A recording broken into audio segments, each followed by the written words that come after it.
반갑습니다. 오늘도 또 하루가 시작됩니다.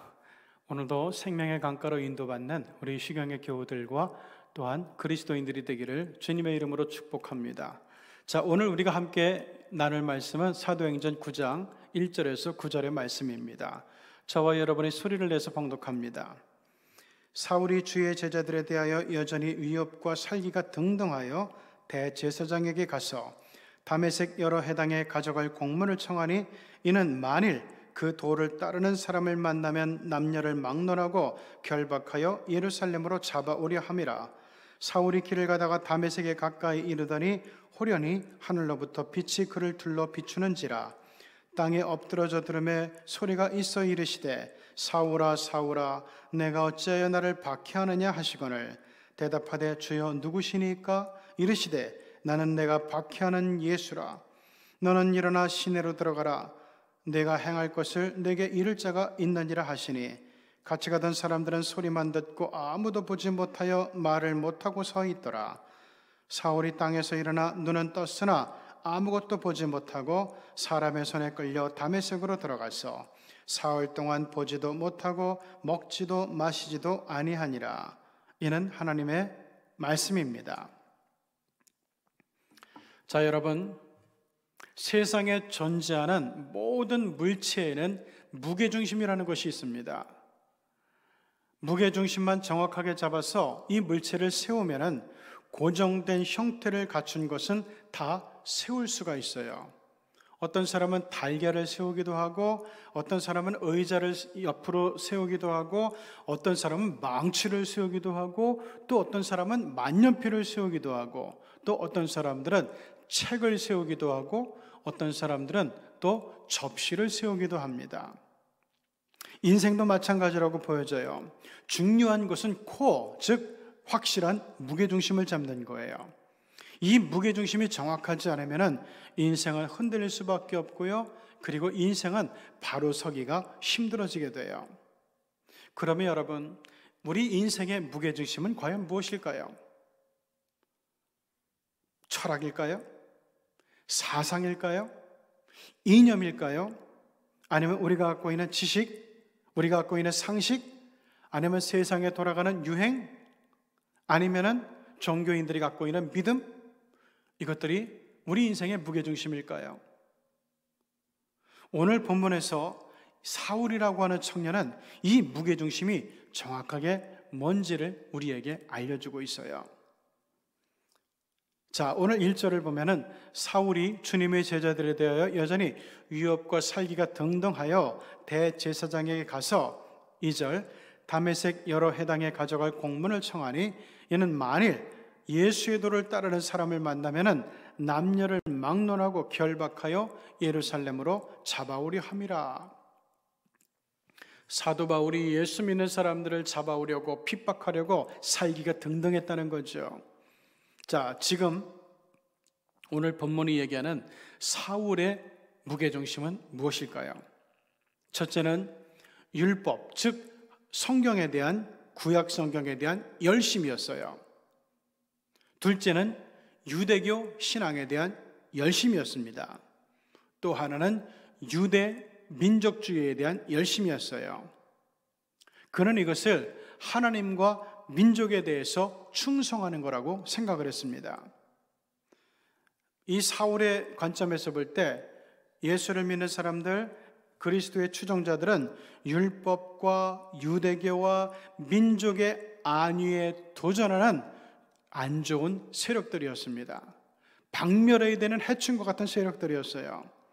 그래서 사울은 저들을 나라를 위해서라도 국민을 위해서라도 가만 놔둬서는 안 되겠다고 판단을 하고 예수 믿는 사람들을 체포하고 완전히 박멸해서 없애버리려는 일에 앞장을 서게 됩니다. 자, 그런데 왜 예루살렘에 12사도가 다 있는데 이 사도들은 체포하지 않았을까요? 왜 스데반 집사님만 찾아서 죽였을까요? 여기에 대해서는 여러 가지 신학자들의 견해를 참고해야 되겠지만 이미 12사도들은 너무나 많은 위험에 노출되어 있고, 그리고 이분들은 언제라도 사내들인 공회가 직접 잡아서 체포해서 끌어들여서 신문하고 또한 처벌할 수 있다고 여겨졌기 때문에 그래요. 그래서 이 안 좋은 영향력이 유대 밖까지, 디아스포라 유대인들에게까지 퍼져가는 것을 사울이 방지하기 위해서 저쪽 시리아로 넘어가는 관문 다메스커스 관문으로 지금 향하고 있었다는 거예요. 자, 그런데 아까 질문, 왜 예수님의 제자들은 남겨두고 스데반 집사님만 죽였을까 하는 거예요. 스데반 집사님은 알다시피 유대에서 쭉 자란 유대인이 아니에요. 사울처럼 헬라 지역에서 자라난, 그러니까 유대 밖에서 자라난 헬라파 유대인이었어요. 그러니까 세상 돌아가는 실정도 다 알아요. 그리고 또 관점도 넓어요. 견문도 굉장히 넓은 사람이에요. 요즘으로 말하면 글로벌 인재 엘리트예요. 물론 사울도 그랬죠. 그래서 제가 지난번 설교에 이때 사울과 쌍벽을 이루는 초엘리트, 글로벌 엘리트가 바로 스데반 집사님이었다고 제가 얘기를 했잖아요. 자, 스데반 집사님은 헬라파 유대인으로 당시 떠오르는 엘리트 세력이에요. 그런데 이렇게 견문도 넓고 학식도 있는 스데반이 알만한 사람이 저 편들어서는 안 되는 박멸해야 마땅한 기독교를 편들고 다니면서 설교하고 선교하고 복음 전하고 다니니까, 그래서 이 스데반을 빨리 처단해 버려야 이 기독교의 확장을 막을 수 있다고 판단했기 때문에 그래요. 자, 알다시피 사울의 무게중심은 하나님을 믿는 신앙이 있었지만은, 그런데 예수님이 그 속으로 전혀 들어오지 않고 있었다는 것을 우리는 기억해야 됩니다. 자, 그렇다면은 이제 다마스커스로 넘어가는 도상에서 예수님을 만났는데 그 사건의 의미가 과연 무엇일까 하는 거예요. 예수님께서는 다메섹을 넘어서 저쪽의 시리아 지역으로 나가서 거기서 디아스포라 유대인들 중에서 예수 믿는 사람들을 다시 잡아서 끌고 와가지고 예루살렘에서 처벌하려는 그런 마음에 아주 집착이 되어 있었어요. 거기서 예수님께서 다마스크 도상에서 이 사울을 만나주셨다는 것은 어떤 의미가 있는가? 사울에게 있는 무게중심의 오류, 그게 잘못됐음을 잡아주는 의미가 있어요. 여러분, 하나님을 믿는 신앙에서 예수 그리스도가 빠져버린다? 이렇게 되면은 이거는 참 신앙이 아니에요. 성경을 들고 있어도, 들고 다녀도, 읽고 배우고 들어도 예수 그리스도에 대한 고백이 없고 신앙이 없으면은 그것은 참 신앙이 아니라는 거예요. 여러분, 이슬람교 보세요. 유대교 보세요. 사실상 그 유대교에서 얘기하는 그 하나님 야훼, 이것이 아라빅으로, 아랍 사람들의 언어로 이렇게 음가가 전환되게 되면 이게 알라가 되어버리는 거예요. 어떤 분들은 그 유대교의 하나님과 이슬람교의 하나님이 다르다고 얘기하는데 그렇지 않아요. 생각해 보세요. 이슬람교에서 성인으로 취급하는 분이 아브라함, 모세와 같은 분들이에요. 우리와 똑같이 그분들에 대해 존경을 하고 그분들의 신앙을 배우려고 얼마나 애쓰고 노력하는지 몰라요. 그분들이 유적지 이슬람 사람들이 얼마나 소중히 여기며 보호하는지 몰라요. 자, 그런데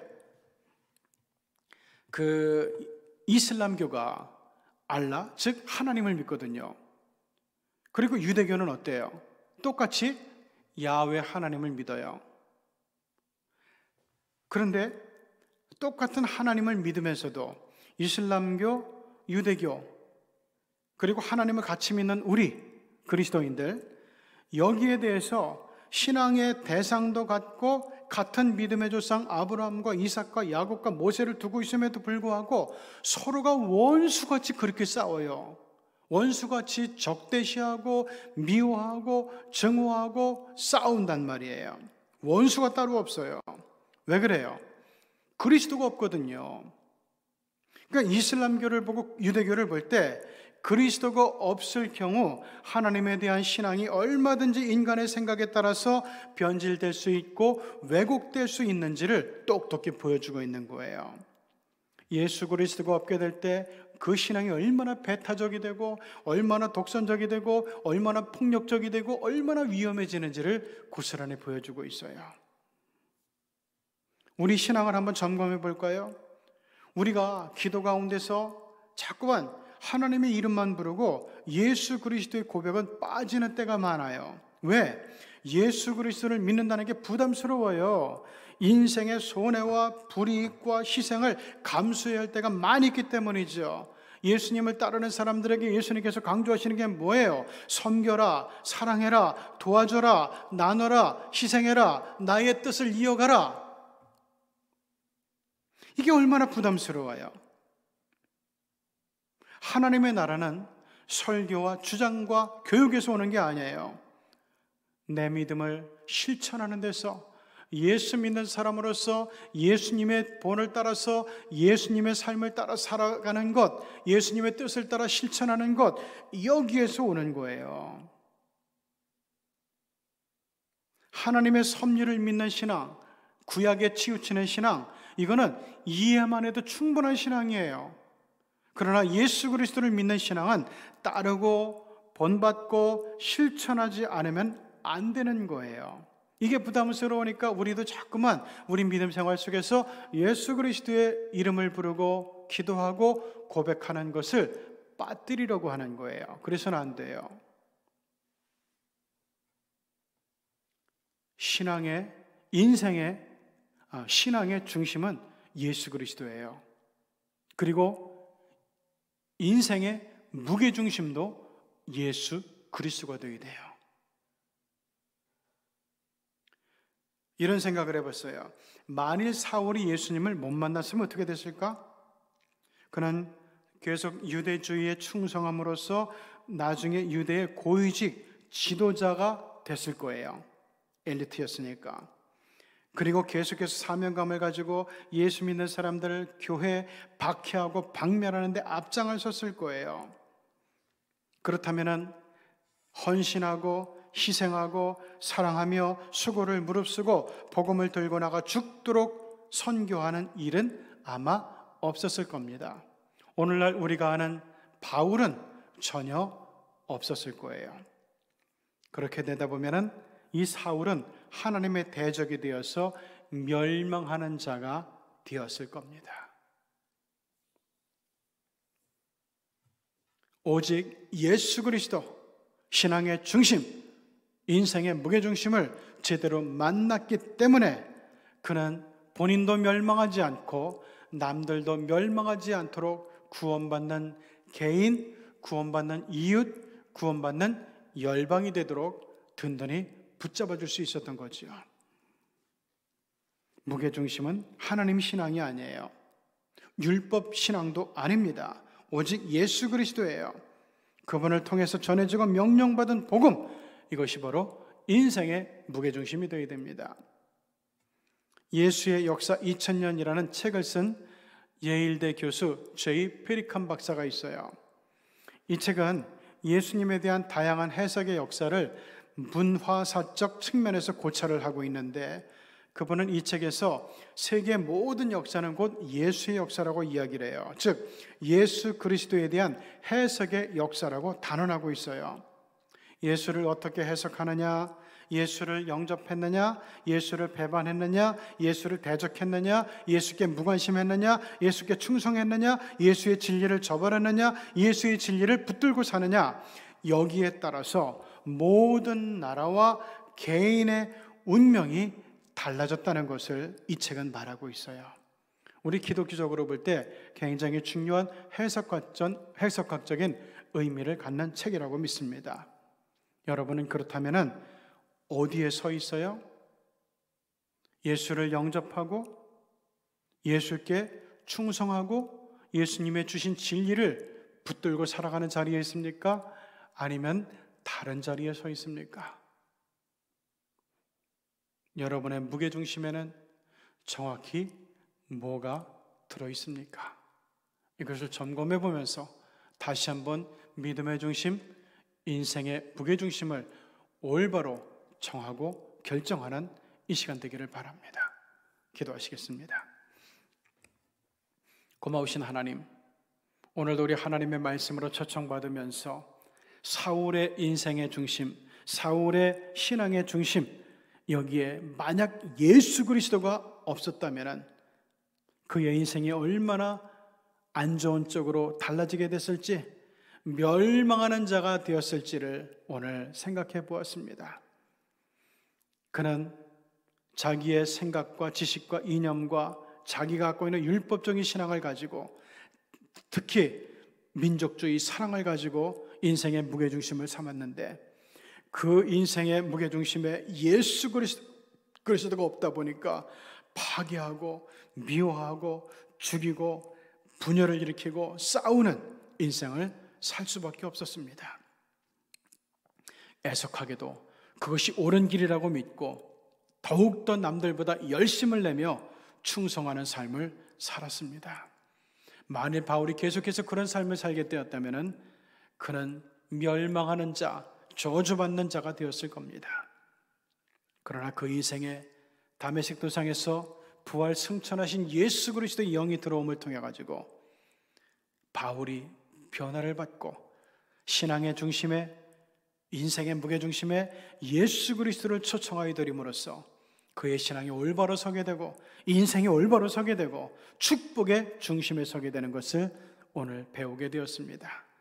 우리도 우리 인생의 무게를 다시금 그 중심을 점검해 보면서 예수로, 예수의 정신으로, 예수의 명령으로, 그리고 복음으로 새롭게 중심을 채우는 저희들 되어서 나도 복되고 나와 더불어서 이웃과 가문과 나라와 민족을 복되게 하며 살려낼 수 있는 위대한 축복의 중심추가 되게 하여 주옵소서. 예수님의 이름으로 기도드리옵나이다. 아멘.